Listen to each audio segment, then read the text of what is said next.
the North West Railway's works, 78018's restoration was coming along quite smoothly. The volunteers from his heritage railway worked tirelessly to restore him, often going late into the night. With the resources of the works, and the expertise of Sir Charles Topham Hatt, they made quick progress. 78018 was enjoying it too. After all, every component restored or replaced was one component closer to him getting back on his wheels. He had plenty of opportunity to talk to the other engines too. Edward, who was in for his 5-yearly service, told 78018 all about the North West Railway. Patrick, who had just been bought by the North West Railway, brought 78018 up to date on the other railway while being repainted. One morning, a few months after he had first arrived, 78018 was waiting in the workshops. Normally his volunteers would be there around 7, but this morning there was no sign of them. Instead, Jeff the works diesel was approaching on his track. "Morning, 78018, Jeff said, as he buffered up to the steam engine. "Morning, Jeff," 78018 replied. He'd gotten to know the Class 47 quite well during his time in the works. "Your volunteers are waiting for you outside," Jeff said. Before he could say any more, a man climbed down from his cab. 78018 grinned as he recognized Mike Weston, the owner of a chain of grocery stores. Weston was in charge of the volunteers and had been instrumental in 78018's rescue. "To answer your question, 78018, it's time for your first steam test." 78018's grin grew even wider.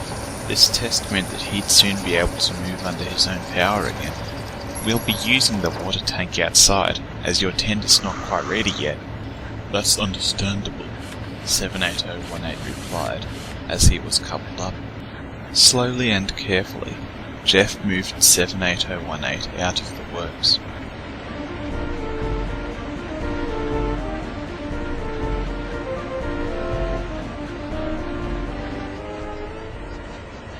Jeff positioned the steam engine next to the water tower, where the volunteers were waiting. A large hose was connected from the water tower to 78018's injector, and a firelighter got a fire going in his firebox. 78018 grinned as the fire's warmth spread through his boiler, for the first time in years. "Easy does it," said Sir Charles Topham Hatt, who was coordinating the boiler test. "Don't bring it above 10 psi for the moment." He turned to 78018. "We're going to bring the pressure in your boiler up gradually over the next 2 days or so, to 210 psi. "You mean it's a full pressure test, sir?" 78018 asked, slightly worried. "Don't worry, we'll be keeping a close eye on it. We'll be inspecting your boiler at every step of the way." "Thank you, sir," the engine replied, relieved. "If all goes well, you should have your boiler certificate in a couple of days." 78018 grinned. So the boiler test began. Working 2 at a time, the volunteers took turns to climb into 78018's cab and keep an eye on his fire and pressure. They did 4-hour shifts under the watchful eyes of Sir Charles Topham Hatt and Mark Stevens, the North West Railway's chief mechanical engineer. It didn't take long for 78018 to realise he was enjoying the experience. He was outside and away from scrap for the first time in a couple of decades. He enjoyed seeing the other engines go past, too. It was around 10 o'clock, the morning after the boiler test had begun. The volunteers had worked through the night, fueled by coffee and enthusiasm. 78018 looked over as Weston strode up to him. "You're at about 100 psi at the moment. How are you feeling?" "Quite well, actually. Nothing feels like it's out of place." Weston smiled. "I'm glad to hear it. Don't hesitate to let us know if anything does feel odd." "Of course," replied the engine. Weston was about to return to the cab when a shout came from the water tower. "Where's the water gone?" "What's wrong?" "I don't know," Weston replied. He turned to the water tower. "What's wrong, Matthew?" There's barely any water left in the tower. Could a chinlet pipe be jammed? Sir Topham asked as he joined Weston. It can't be.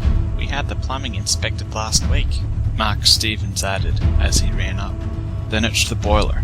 It's using water faster than we can supply it. Normally this was a good sign, as it meant plenty of steam was being produced.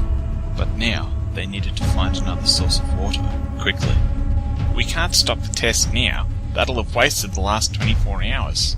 You'll be worse off if he boils dry. 78018 gasped. Please tell me you've got some more water, sir. Just then, a whistle sounded out. Alice was arriving at Croven's gate, with her branch-line flyer express. Mark, call the station and have them send Alice here. Jeff can take her train on to Knapford.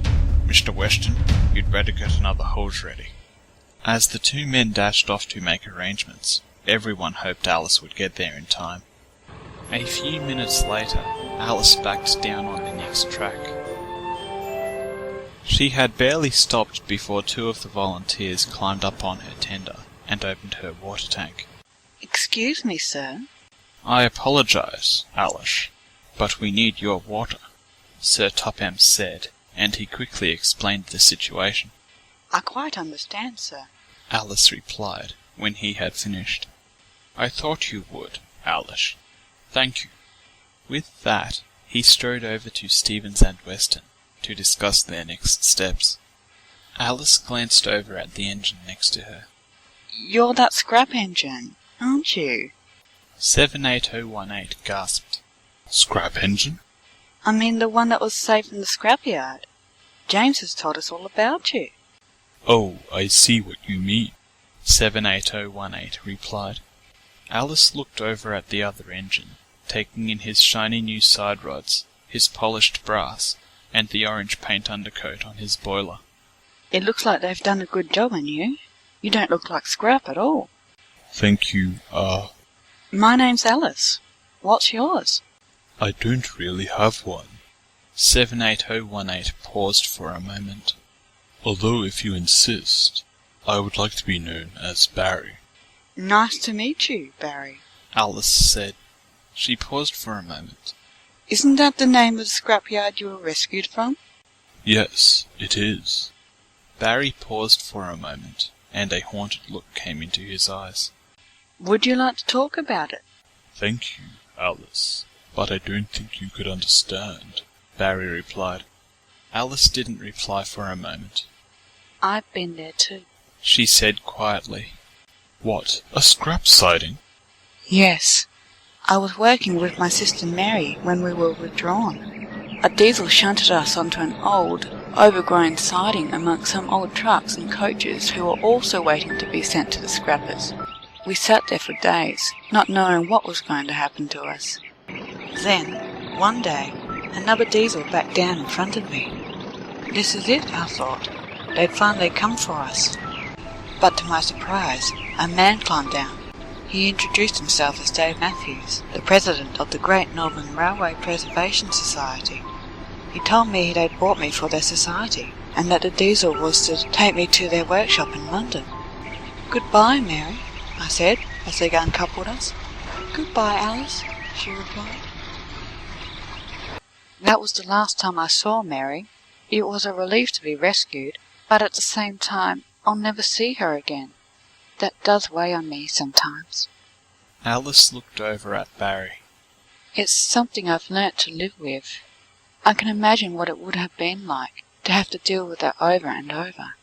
But I'd like to help you with that too. Barry looked over gratefully. Thank you, Alice, but not just yet. Well, if you ever decide otherwise. I'll keep you in mind.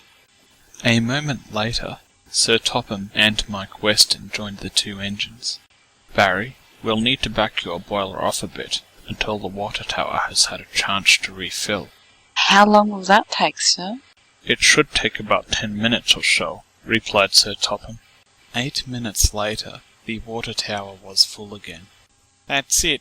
We can switch back to the water tower, Weston said. The volunteers removed the hose from Alice's water tank and closed the lid. I'm afraid I'm going to have to get going, Alice said, as the volunteers climbed down from her tender. "But it was nice to meet you. Don't forget what I said." "I won't," Barry replied, as Alice departed. As she headed out of the works, Alice hoped that one day Barry would feel ready to talk about it. Having narrowly been saved from scrap herself, she knew the effect that sort of thing had on an engine.